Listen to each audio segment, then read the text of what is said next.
Hi there, it's Kevin with the Rogue Market here with your weekly sales update. This is the video where I am mostly talking to my patrons on special prices that distributors have for products.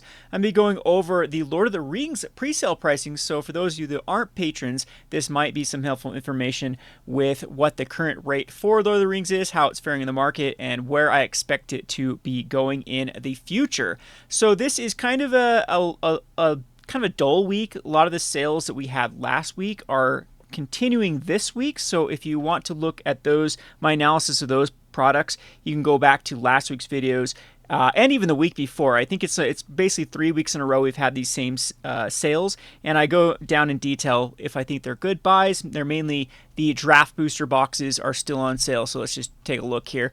We have Dominator United, Baldur's Gate, New Capenna, and Crimson Vow all on sale for $69, $69, $69, and $63. A couple of them did fall off that we had on sale before. However, I mean, these are pretty good prices on these particular products, especially since they're going to be sticking around in the standard rotation for a year longer. Something new that added into the mix is Warhammer 40K collector displays are now going for $170, and we do have a bunch of the other Commander displays from last week that are still on sale for, $10 cheaper for like the Phyrexian All We've Won, Brothers War, and the Dominaria. And again, we also still do have the Infinity Collector booster boxes being steeply discounted to $137 a piece. So if you're interested in any of those, I highly suggest going and checking out last week's video or the week before, where I analyze those products. So for this one, we're going to start off by analyzing this Universes Beyond. So first off, let me make everyone aware that is patrons. I do have this drop tab. Throughout the summer, I'm going to be putting a lot more stuff here. You can see that a lot of it is geared toward what we call the purple tier. Those are my higher end patrons, the people that have subscribed to the higher end, $50 or more per month. I really try to get you guys back. So even purchasing like one of these per month typically can really cut into the savings that you get for signing up for Patreon. For example, right now I have added the Warhammer Collector Commander display for $550. The TC market price is going for $585, so right off the bat you save about $35 if you're interested in this Warhammer Collector. Typically, these are first come first serve. I do limit requests by purple patrons. If they go over like 1 or 2 per month, I typically just wait and see if anyone else wants that before I let you have more than that. But the ones that aren't purple tier, like these Theros Beyond Death or these Double Masters, these are available to anyone that is a patron for getting on at these prices, and these do not count against your number of products you can get from me per month. So I'll have to do a whole video explaining how my Patreon works. A lot of people are kind of confused by it, but we've been doing it for quite some time. It's kind of a you scratch my back, I scratch your back operation. You save money on Magic the Gathering while supporting the channel and the store. Anyway, let's go over to the Universes Beyond analysis. Universes Beyond has been going down in price, and I think that's why this particular distributor is just finally dumping the remainder of the product that they do have, because this trajectory is something that is, really started to go down there. So they're like, maybe we can free up some capital to go towards some other stuff that are spicy. So they've been releasing these. I don't think there is a limit on them anymore. They were limiting them to 4 per week, but maybe I can just buy to my heart's content. This might be the last time, because this product is actually over a year old now, isn't it? When did this sucker come out? Like June of last? Wow, I cannot believe this product has been out for over a year. I mean, it has had some ups and downs for sure. There is they've stated they are going to be printing these cards in normal Magic frames without Warhammer. So that's a little bit concerning for these products going forward. And I don't know if they're going to do that. Maybe not. Maybe I'm mistaken on this, and maybe I'm mistaken like the Lord of the Rings cards or any of these other Universe Beyond products. But I thought they did state that they were going to be making kind of mirrored cards. So for example, like this Bloodthirster, creating it as a is Bloodthirster actually a reprint of a card? I don't even know at this point. But anyway, this as a Magic card rather than just a Warhammer card. And that, of course, will affect the prices of these cards if they do decide to do that. However, as they stand, I mean, these are a pretty good deal for Commander decks. Almost everyone I've talked to still says these are one of the best, if not the best, Commander decks just out of the box.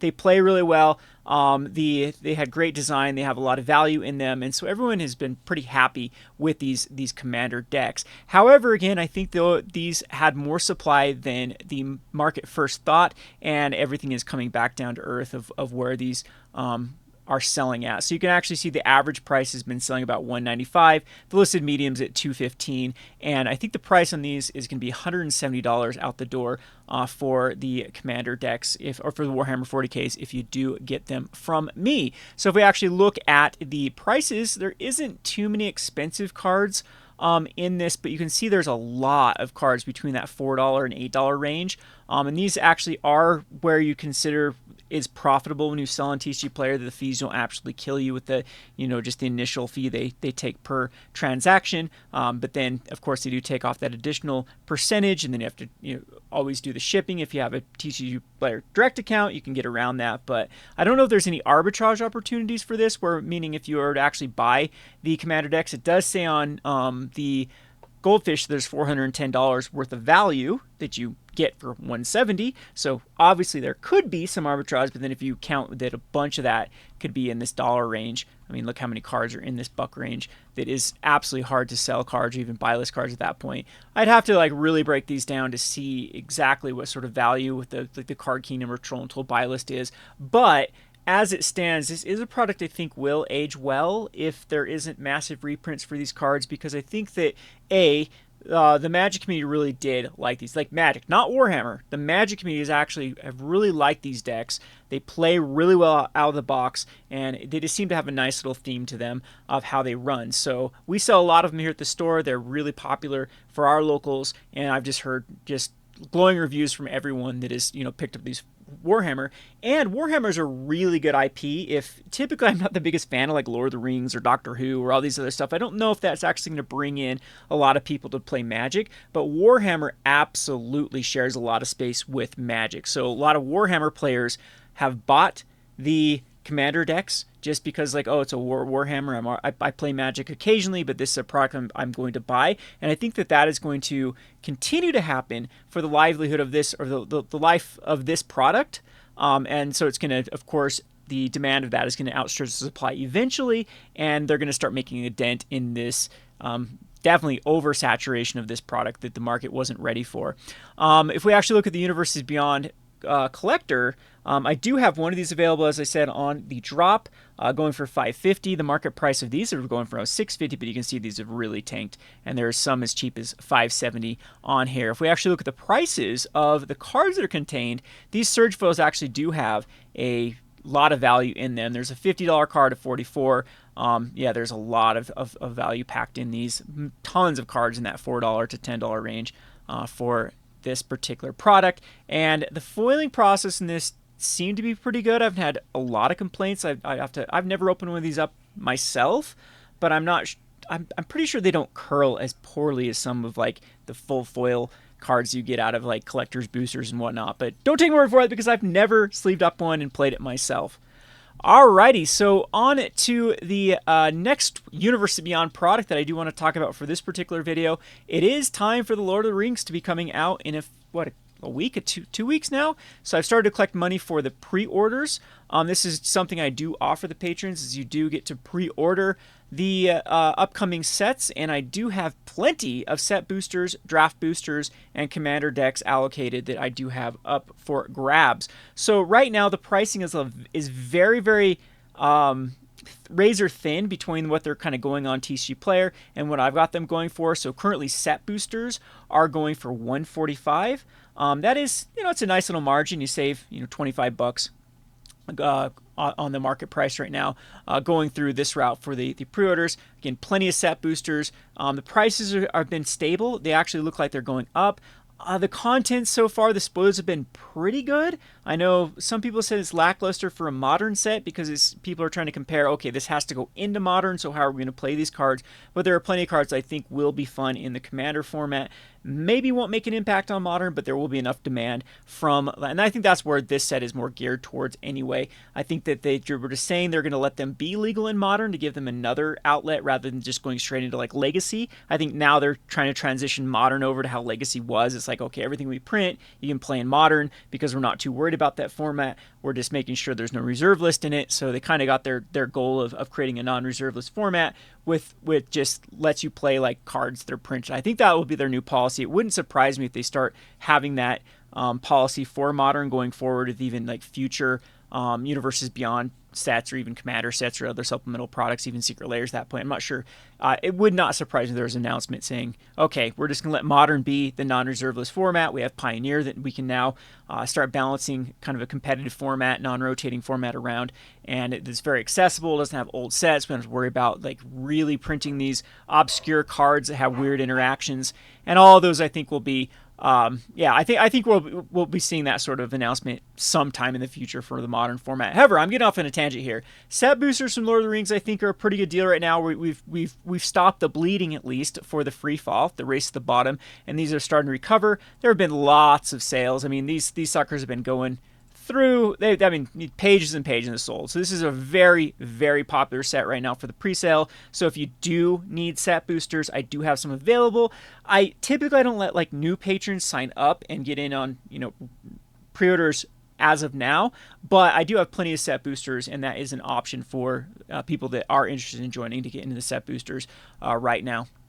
Going on to the Commander, I do have some Commander sets. The things I don't have left are gift bundles or collectors. Those sold through the roof, and those are gone. But I do have the Commander decks, and this is even a better spread because I believe these are also $145 for a Commander set, and they are going for about $200 on the TCG Player market price. And again, these, I don't think we've seen the full spoilings of these yet, but I mean, compare it to the Warhammer. I think the pricing was similar.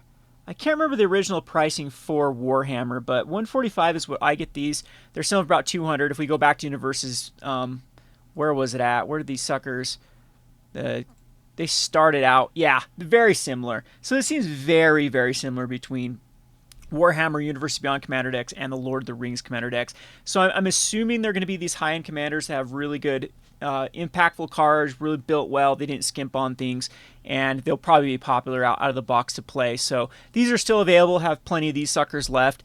Again, not quite sure if new patrons are allowed to order these. We'll have to get to my current patrons to see if they want to fill more of these, because I'd have to cut people on collectors and on gift bundles. But yeah, these are, I think, a great price at $145. I think you can't really miss on this. And if they do see that little rebound that we saw with the Commander decks, because it's typically how Wizards works, is they don't release everything at first. They give 75% of the product, and they start trickling in product. I think that's a smart idea for them as well, for Wizards. Instead of just blowing everything out at the very first, they let things kind of settle down and let supply and demand run its course.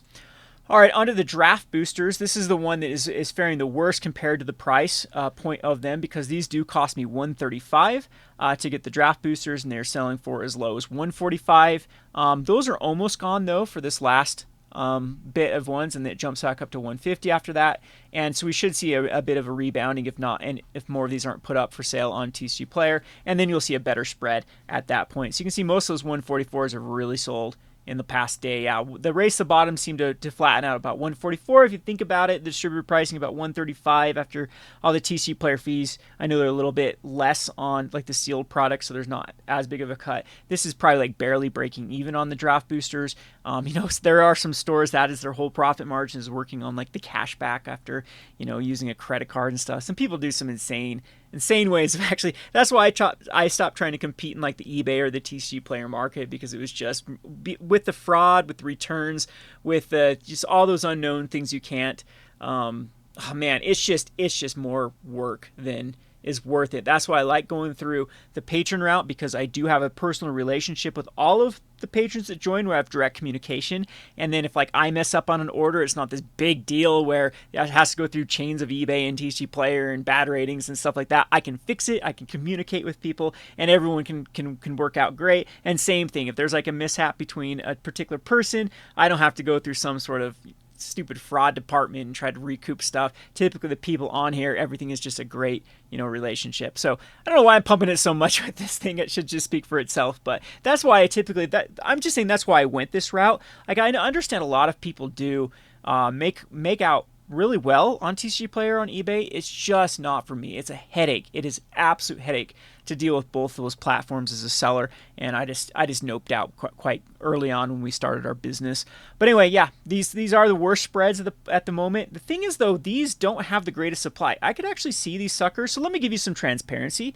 My numbers for set boosters were about 3 to 4 times, a little more than 3 times the amount of drafts I was offered.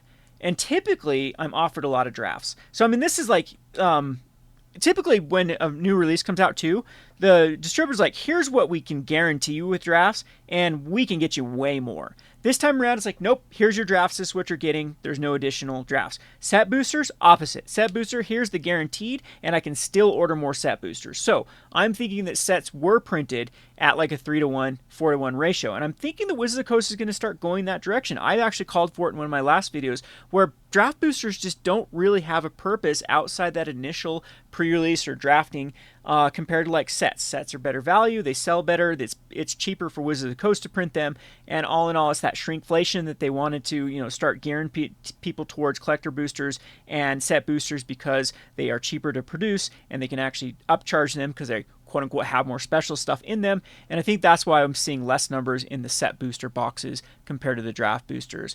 Last but not least, I do have bundles available. Now gift bundles are gone. I think mainly because it does have that collectors. There's rumors going around that people think that the One Ring is going to be in the gift bundle specifically, that they're going to make sure it's in that rather than in, because gift bundles do have a delay. They're going to be in July 7th, I think, is when they come out. It's like a month after. And so people are going to be still chasing for that One Ring, and then that's where they're going to put it. They're going to make sure it's in these bundles rather than the original, run of it. So, or there was some rumors that I've been going around that the gift bundles last time around contained more serial cards in them. I don't know how these rumors, I don't know how they can even be corroborated anyway to where people got their collectors from, but that's the rumor mill, is that so people are really thinking the One Ring's gonna be in the gift bundle, and these regular bundles have taken a backseat because everyone has decided to go the gift bundle route rather than going the bundle. And that's another product that just makes me scratch my head too, because I believe the only difference between a gift bundle and a bundle is just that one collector's, and it's like a discounted collector comparatively speaking to the amount of set boosters you get in bundles, and then tack on that gift bundle. So it's just a better deal to begin with. But anyway, I do have plenty of bundles left. They are $40 for me to order, and you can see they're going for about 53-ish. So you do save about $13 going this route as well. So there you have it, this video. Kind of not the most snazzy video of sale prices, but you can go back to my last 2 videos of things that are available, because those still are available. We are approaching into the summer months and approaching into the Commander Masters, and I'm thinking there's going to be a lot of blown out products after that. So I'll keep you updated here on the Rogue Market channel for deals, and I'm going to start just scraping some other deals from other distributors and other outlets too, and start posting them on this channel. Hope you enjoyed this video. This has been Kevin with the Rogue Market. Thanks for watching, and if you are interested, patreon.com/roguedeckbuilder. Get in on the action. We'd love to have you.